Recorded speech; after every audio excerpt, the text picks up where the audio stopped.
Top stories in our news. President Edgar Lungu has affirmed his government's commitment and determination to resolve the housing crisis among police officers in the country. Police in Chilenge district of Lopla province have apprehended a 28-year-old teacher for allegedly defiling and impregnating a 15-year-old schoolgirl. And other news in detail. Republican President Edgar Lungu has affirmed his government's commitment and determination to resolve the housing crisis among police officers in the country. President Lungu says the Patriotic Front, a PF government, believes that police officers are not an exception when it comes to access to decent house. He states that provision of decent housing to police officers in the country is therefore one of his priorities. President Edgar Lungu notes that providing decent housing to police officers will guarantee an effective and reliable security system able to detect, prevent, and abet crime. He says an effective and reliable security system does in fact form a solid foundation for sustainable social and economic development. The president has argued that his government's investment in the country's security institutions is thus strategic as it seeks to consolidate Zambia's democracy and social development. He was speaking when he commissioned 38 housing units for police officers in Chivombo district of Central Province. Police in Chilenge district of Lopla province have apprehended a 28-year-old teacher for allegedly defiling and impregnating a 15-year-old schoolgirl. Police has apprehended Tresford Kangwa, a teacher at Ntelenge Secondary School, after he was reported of having impregnated the teenage girl. Lopla Province Police Commissioner Elias Chushi has told Zanis in Mansa that the incident is alleged to have happened between February and June this year. Mr. Chushi says the matter came to light when the grandmother of the girl, Jane Chalinga, 49, of low density area in Chief Kambwali's chiefdom, reported to the police. He has revealed that the minor is now 4 months pregnant and is in grade 10 at a named school.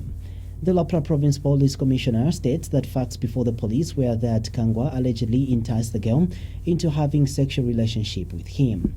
Mr. Chushi notes that the suspect has since been arrested and charged with defilement contrary to Section 138I of the Penal Code, Cap 87 of the Laws of Zambia, as amended by Act Number 15 of 2005. The Opposition Patriots for Economic Progress, PEP, has agreed with other stakeholders urging government to declare the hunger situation in some parts of the country a national disaster. PEP leader Sean Tembo says that notwithstanding the available stocks, his party is doubtful that government has the capacity and resources to distribute adequate relief food to all the affected areas. Mr. Tembo has told QTV News that on this basis, the PEP thinks that the hunger situation reported in some parts of the country does in fact qualify to be declared a national disaster. He states that making this declaration will enable government to have other players come on board in the purchase and distribution of relief food to the hunger-stricken areas in the country. There is another angle to this situation, because if food is grown in Wapura or Northern or Eastern, and there's food requirements in Western or Southern or Central Province, that maize which has been grown in Wapura has to be moved to these areas which are needed. So the question is, does government have the capacity to be able to move the grain in areas where we've had a surplus to the areas where there's a deficit? Speaking from the point of view of the Patriots for Economic Progress, we don't believe government has that capacity to manage the logistics to move the grain and store it in those areas where it is needed. And on that basis alone, this situation qualifies to be declared a national disaster, so that other players can come on board and be able to facilitate the purchase of grain in the areas where we have a surplus, so that it can be taken to areas where the people are in need of this grain. The National Restoration Party NAREP has challenged President Edgar Lungu to reciprocate the gesture the University of Zambia UNZA has made to confer him with an honorary doctorate degree by directing for the immediate reopening of the Copperbelt University CBU. NAREP Youth Chairperson Alan Sakala feels that by directing for the reopening of CBU, The president will show political will on his part and the importance he attaches to higher learning institutions in the country. Mr. Sakala is concerned that the continued closure of the CBU is not only affecting the academic calendar of students, but is also delaying a labor force that has a great impact on national development.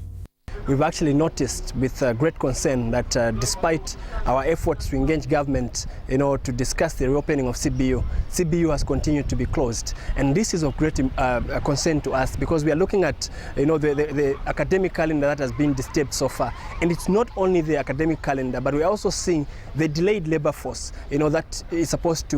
that is needed for the national development that we're talking about. So we have not seen much in terms of political will. So we are actually calling upon the President, His Excellency Edgar Chagwa Lungu, to consider reopening of CBU. And actually one thing that is going to help, is the recent recognition that has been given by the University of Zambia. I think that such an honor to a person must come to someone that is really, appreciative of the education system, someone that has placed the educational sector as a priority. And so I want to urge the government that they reopen CBU because of so much pain that the students are going through, so much pain that the parents are going through. That also further delays the completion period that the students have actually been able to put up. So we are urging them as NAREP, please reopen CBU.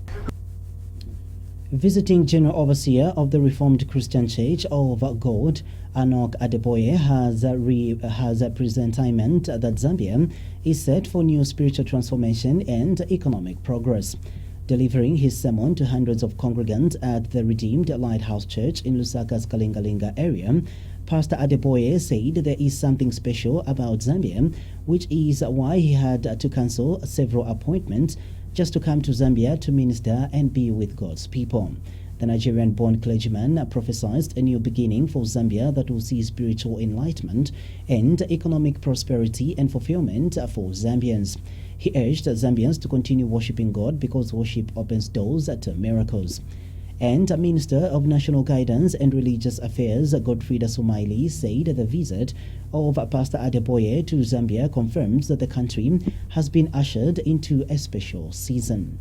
Other people that attended the church service include Lusaka Province Minister Bowman Lusambo, Works and Supply Minister Mutotwe Kafoya, and former Vice President Dr. Nevas Mumba. Pastor Adeboye has been in Zambia for 7 days and has since held various meetings with government officials, church leaders, and an overnight church service on Friday last week ahead of today's grand finale church service. Zambia's High Commissioner to India, Judith Kabijimpanga, has called on Kiran Gems Private Limited, the world's largest diamond manufacturers, to consider investing in geological exploration of diamonds in Zambia. Mrs. Kabichimpanga says Zambia wants to take advantage of her high income earning gems in order to diversify from copper to grow the economy. She states that Zambia has no ready mines for diamonds, but that the Ministry of Mines has identified possible spots which call for detailed exploration with the hope of discovering diamonds, banking on the facts that Angola and Botswana are all bordering with Zambia have diamonds. Mrs. Kabichimpanga said this in Surat city in the Indian state of Gujarati, located 2,000 kilometers away from the Indian capital, New Delhi, when she toured one of the diamond manufacturing facilities. First Secretary, Press and Tourism at the Zambian Mission in India, Bangwe Navili, has more in the following report. Kiran Gems Private Limited in India is the world's largest diamond manufacturer. Zambia's High Commissioner to India, Judith Kabijimpanga, was in Surat city in the Indian state of Gujarat, 2,000 kilometers away from the Indian capital, New Delhi, where she toured one of the diamonds manufacturing facilities.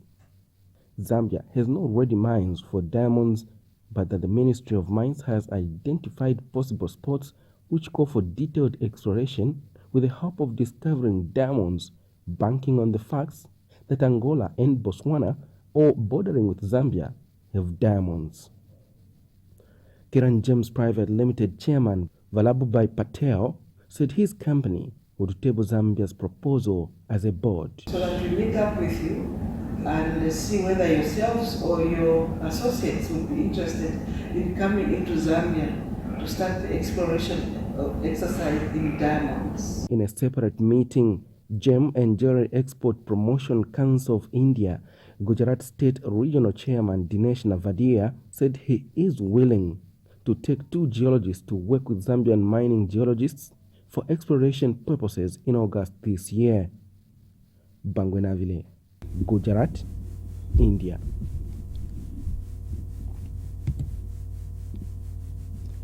The Buy Z campaign has held the potential young entrepreneurs of Angwata village in Lundazi district, Eastern Province, have in timber processing. Buy Z campaign founder Evan Singoma says from what his organization has observed of how they process raw timber into household furniture, the potential of these young entrepreneurs is huge. Mr. Ngoma has told QTV News that what is ever needed is to give such entrepreneurs the support they require to grow their businesses. He states that the Buy Z campaign is proposing financial injection to invest in timber processing, equipment and skills development as one possible intervention that can be met. A number of possible interventions here are required. Number one, the financial injection to invest in technology, equipment, skills development, basic business training and mentorship. Number two, through quasi-government institutions, especially Ministry of Education, empower these young entrepreneurs by deliberately giving them orders to make school furnitures. The way will directly capacitate and influence their growth, and we all benefit through job creation. Upliftment of socio-economic status both at an individual level, at a community level, provincial and national level. This is the real deal.